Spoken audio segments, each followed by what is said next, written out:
사업성에 타격을 주기 때문에 시장 공급 물량의 감소에 엄청난 영향을 끼치는 겁니다. 청약 시장에서 참여한다는 순간 무주택을 유지하게 되는 거고 전부 다 전세 수요로 쏠리게 되면서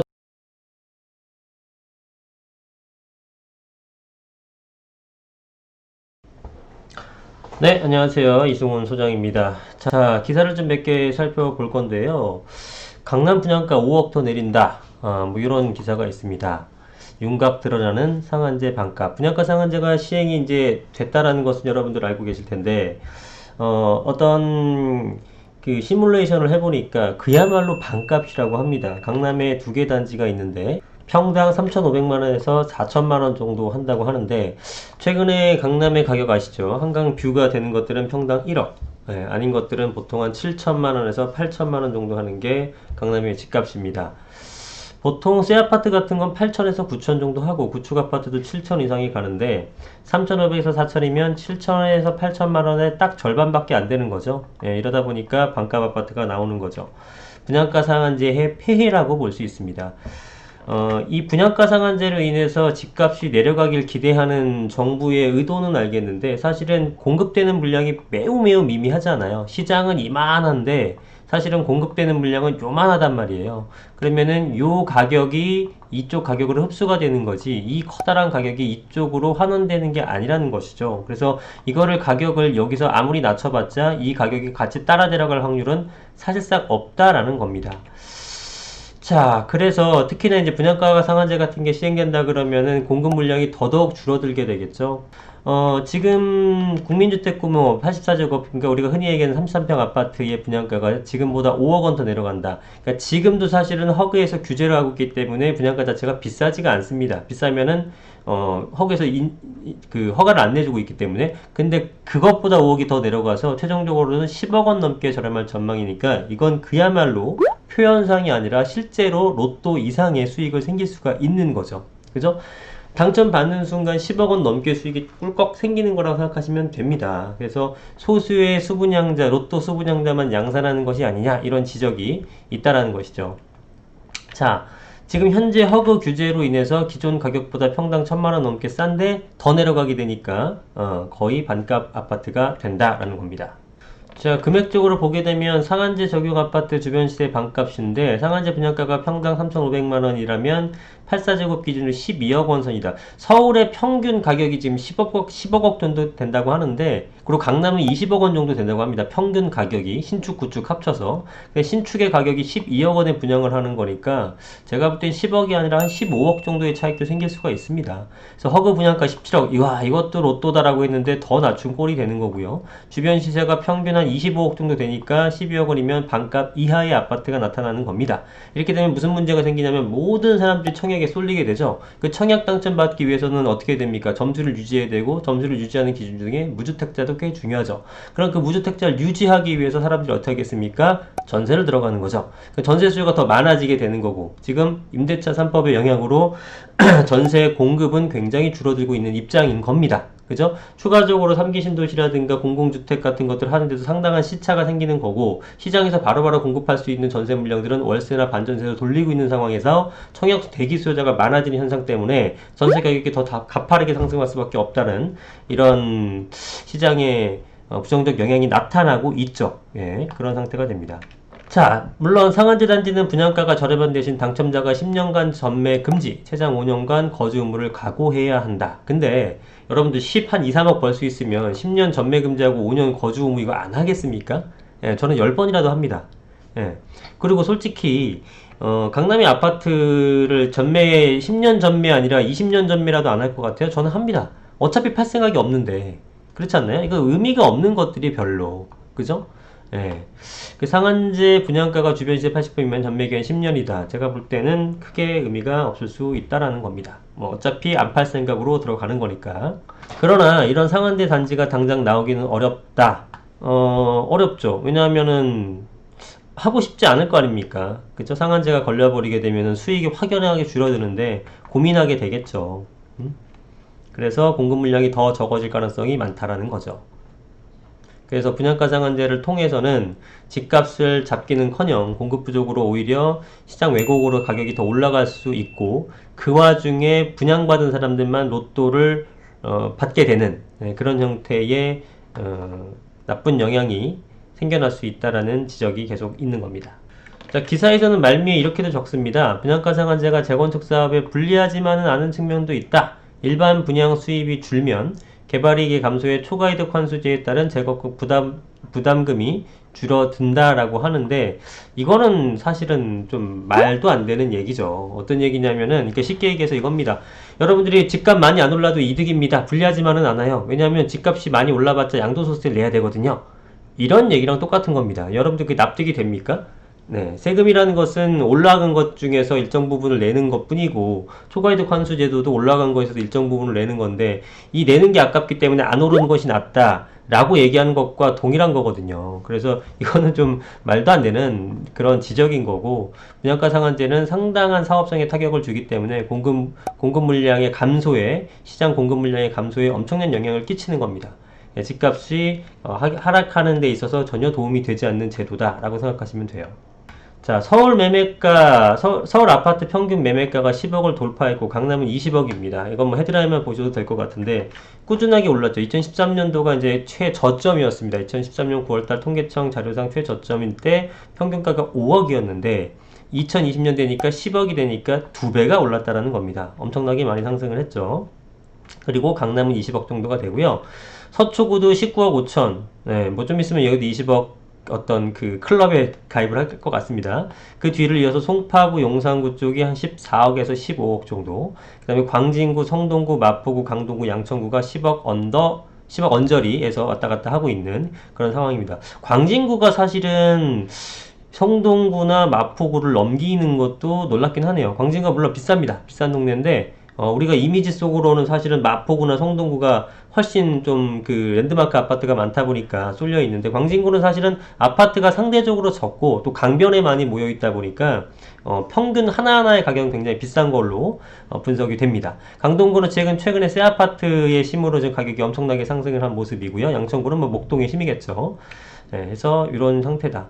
이외에도 10억 원을 넘길 어떤 후보군들이 여럿 있을 겁니다. 뭐 향후에 동대문구라든가 동작구라든가 뭐 이런 것들도 다 결국 10억 원이 넘어가지 않을까라고 생각이 들어요. 어쨌든 평균 가격이 이미 10억 원을 돌파했다라는 것은 굉장히 쇼킹한 뉴스네요. 그죠? 10억이면 옛날에는 어떻게 보면 부의 상징이었습니다. 그죠? 10억 모으기 열풍이 있었던 때도 엊그제 같은데, 이제 10억 있어봤자 서울의 아파트 평균적으로 아파트 한 채 사면은 없어집니다.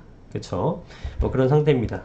서울의 아파트 가격은 그만큼 수요가 많다라는 겁니다. 지금 10억이 돼? 거품이야. 너무 비싼 거 아니야? 이러면서 또 떨어지지 않을까 이렇게 판단하시면 아닙니다. 지금 그 얘기하는 게 아니에요. 10억이 돌파될 만큼 많은 사람들이 이제 찾는 그런 상품인 거고, 수요 쏠림 현상, 어쩔 수 없이 양극화가 벌어지게 되고, 경제 그 주체가 몰려있는 곳에 돈이 모이기 마련이기 때문에 서울의 아파트 가격은 앞으로도 계속 지속적인 상승을 할 수밖에 없다라는 것을 얘기해 주는 겁니다. 자, 서울시도 가세한 GTS C 신설역 이러다 완행열차 될라.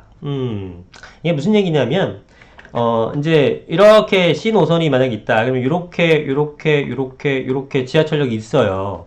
그런데 여기다가 자꾸 뭘 요구하냐면은, 서울시가 뭐 여기서부터 서울시고 여기가 이제 경기도라면 여기에 관련된 어떤 시구에서 여기다 하나 더 만들자. 서울시도 우리도 여기다 하나 만들자. 이러고 있는 거예요. 그러면은 사실은 그 전에는 쿵 하면 갈 것을 이제 어떻게 가야 됩니까? 요렇게 가야 되잖아요. 그러니까 당연히 급행열차인데 와댕열차가 되지 않겠느냐라는 우려를 표시하고 있는 겁니다. 그런데 당연히 서울시 입장에서나 아니면 이쪽 경기도권의 입장에서는 국민들이나 시민들을 위해서 당연히 이렇게 넣는 걸 좋아하겠죠. 그러니까 요청을 하는 건데, 막 받아주게 되면은 이게 뭐 지하철하고 다를 게 뭐야. 그죠? 이렇게 될 우려가 있다라는 겁니다. 그래서 걱정인데 어떻게 될지는 한번 봐야죠. 여기는 오늘 기사에서는 뭐 이런 사실관계만 나타났고, 어떻게 될지는 뭐 그런 전망일 뿐이니까. 그렇습니다. LTV 80%까지 세팅해 드려요. 이거 뭐 대출에 대한 규제를 강화하겠다 그런 얘기였고요. 식지 않은 청약 열기, 주제에도 여전한 광풍. 왜냐하면 여러분들 생각해 보십시오. 시장에 매물이 없고, 그죠? 그리고 불안하고, 청약 되게 되면 분양가 상한제니까 엄청나게 낮은 가격으로 당장 수억 원의 돈을 벌 수 있고, 그러니 누가 청약을 하지 않겠습니까? 그런데 문제가 되는 건 뭐다? 청약을 하는 순간, 청약 시장에서 참여한다는 순간 무주택을 유지하게 되는 거고, 전부 다 전세 수요로 쏠리게 되면서 전세 가격은 상승하게 되는 부작용. 그 다음에 막상 청약시장에 들어갔지만 이거 청약시장에 들어간 수요가 실제 공급한 부분보다 훨씬 더 많기 때문에 여러분 공급이 10만원, 20만원 이렇게 된다고 해서 엄청나게 많다. 우와 기다려야지 하시면 착각이라는 거예요. 왜냐면은 수요는 이렇게 나도 이제 그러면 공급 많이 하니까 기다려야지 하는 수요는 50만, 100만이란 말이에요. 이게 의미가 없어. 오히려 지금 사는 것보다 더 어려워지는 시기가 발생합니다. 그러니까 이런 거에 현혹되지 말고 지금 집을 사시는 게 훨씬 더 유리하다라는 거예요. 자, 한남 2구역 속도전 임대 비율 상향 피하자. 한남 2구역이 어딘지 아시죠? 서울의 중심부인 용산구에서 유일한 이제 뉴타운인데 그 중에서도 이태원역 부근 쪽이 이제 2구역입니다. 한 1500세도 세대 정도가 이제 들어가는 곳인데 한남 뉴타운 자체가 우리나라의 최고의 그러니까 뭐 재건축으로 따지면 압구정 재건축 같은 어떤 상징성이 있는 재개발 구역이기 때문에 이게 완성이 되게 되면은 엄청난 가격 제가 볼 땐 평당 1억은 가뿐히 넘기지 않을까라고 생각이 듭니다. 놀랍죠? 지금 생각하게 되면 평당 1억? 전 될 것 같아요. 자, 나중에 보시면 알겠죠? 자, 일단 위치를 보겠습니다. 여기네요. 이태원역이 여기 있고요. 그 다음에 이렇게 1구역은 해제가 됐고 2, 3, 4, 5구역 남았는데 2구역이 여기입니다. 3, 4, 5구역이 한강에 접해 있는 거에 비해서 2구역이 접해 있지 않지만 이쪽에 상업시설과 뭐 공원 이용 같은 것들이 좋기 때문에 뭐 얼마든지 가격은 상승할 수 있을 것이다 라고 생각이 들고요. 지금 빠르게 한남 2구역이 그 건축 심의를 통과시켰던 것은 지금 이제 3구역 같은 건 건축 심의가 7번인가 탈락을 했거든요. 그거는 이제 약간이라도 조금 더 이득을 얻기 위해서 하는 건데 2구역은 좀 양보를 하게 되면서 건축 심의를 받아낸 것 같아요. 그게 왜 그러냐면 도정법 시행령이 개정되기 때문에 다음 달 23일부터는 9월 23일부터는 이 비율이 30% 올라. 그러니까 임대주택 의무 비율이 30%까지 올라갈 수 있다라는 겁니다. 겁나 무섭죠? 그러면 임대주택 올라간다는 것은 뭐냐면 일반 분양을 할 수 있는 게 줄어든다는 얘기죠. 여기 한 채에 한 6천만원, 7천만원에 분양할 수 있는 동네인데 시세를 한다면 그 줄어들게 되면 엄청난 타격이잖아요. 그러니까 얼렁하자라고 한 겁니다. 그래서 현재 임대 비율은 15.5% 정도인데 이게 20%까지 올라가게 되면 5%포인트가 올라가게 되면은 1500세대에서 5%포인트면 몇 개입니까? 70개, 80개면은 그죠? 계산해볼까요? 70 한 5개 정도 되는데 75개 정도인데 우리가 한 30평 보죠. 30평에 5천만원 분양했다. 그러면은 15억이잖아. 15억에 75개면 쉽게 계산도 안 되나 1000억이 넘는 걸 손해보는 겁니다. 그렇게 되다 보니 얼렁한 거죠. 그죠? 자, 아무쪼록 한남 2구역이 빠르게 추진을 잘 했으면 좋겠고요. 만약에 이제 사업시행 인가 신청을 24일 전까지 해야 되거든요. 다음 달 24일 전까지 사업시행 인가 신청을 해야 되는데 좀 기간은 얼마 안 남았죠. 이제 불과 한 달 남짓 남았는데 얼렁 해야 되고 중요한 건 사업시행 인가 득하는 게 아닙니다. 인허가를 받는 게 아니라 신청이에요. 신청. 그죠? 신청하는 거기 때문에 얼렁얼렁 모아서 그 전에 신청만 하게 되면 통과시킬 수 있습니다. 사업시행 인가 신청이 어떻게 보면 건축심의보다 훨씬 더 쉽기 때문에 뭐 특별한 사연이 없는 이상 통과가 될 걸로 보여진다. 한남 2구역의 빠른 추진을 기대하겠습니다. 자, 전세 월세 더 내라 임대차표 2주 만에 반전세 비중 꿈틀. 그죠? 그렇죠. 이거는 지겹게 보셨죠? 당연히 예상했던 바다. 그래서 그냥 간단하게 우리 전세하면은 전세, 월세하게 되면은 보증금 조금에 월세 많이 이건데 요거는 그냥 적절한 보증금의 월세 이렇게 생각하시면 됩니다. 그러니까 전세와 월세의 중간 정도 형태. 그래서 반전세라고 보통 표현들 하거든요. 그러니까 월세는 그러니까 전세만 있는 게 아니라 전세 보증금을 줄이면서 월세를 납부하는 형태라고 생각하시면 돼요. 자, 여하튼 이런 반전세가 늘어나게 되면 당연히 세입자는 좋을 게 없죠. 당연히 보증금만 다 내고 매달 나가는 월세 안 나가는 게 좋은 건데 매달 월세를 내야 되잖아요. 그게 싫죠. 집주인은 나쁠 거 없죠. 지금 같은 상황에선. 그러니까 당연히 반전세가 늘어나고 있다. 그런데 그게 이제 9.5%에서 9.9% 되더니 11.9로 확 늘어났죠. 그렇죠. 왜냐면 2주도 안 돼서 2%포인트가 늘어난 거기 때문에 엄청나게 늘어난 겁니다. 자, 지금 주로 전세 매물이 부족할 때 반전세 확산한다. 그렇죠. 만약에 전세 매물이 많으면 반전세, 그러면은 세입자가 아예 안 해요. 전세 구할래요. 이러면 많은데 지금 없으니까 반전세라도 구해야죠. 그죠? 월세보단 낫잖아. 그러니까 반전세로 가는 거고 집주인들도 바로 월세를 못 가는 것은 기존의 어떤 전세금을 바로 한 번에 내주기는 어려우니까 예를 들어 5억의 전세를 놓고 있었는데 내가 지금 가진 돈이 1억밖에 없어. 그러면 1억에 얼마 월세 못 받잖아요. 4억을 내줘야 되니까. 그러니까 5억의 전세가 아니라 4억에 50만원 이렇게 하고서 1억 내주고 50만원 받는 겁니다. 이런 식으로 하게 되면은 1억 현금 갖고 있는 것보다 훨씬 더 수익률 면에서 좋기 때문에 이런 식으로 반전세가 늘어나는 거죠. 자, 이게 반전세 비중이 10% 9.5로 내려가다가 7월달, 18월달 더 올라가고 앞으로 쭉쭉 더 올라갈 걸로 예상이 되기 때문에 그게 좀 걱정인 거죠. 거기에 9월달, 10월달 가을 이사철까지 앞두고 있어 전세에 따른 전세 반전세 전환이 더욱 늘어날 것으로 보고 있다라는 겁니다. 임대차 보호법이 본격적으로 시행된 데다 저금리 세부담 강화 등으로 전세의 반전세 월세 전환 속도가 빨라질 것으로 예상된다. 이거는 임대인이라면 누구나 이렇게 하겠죠. 그죠?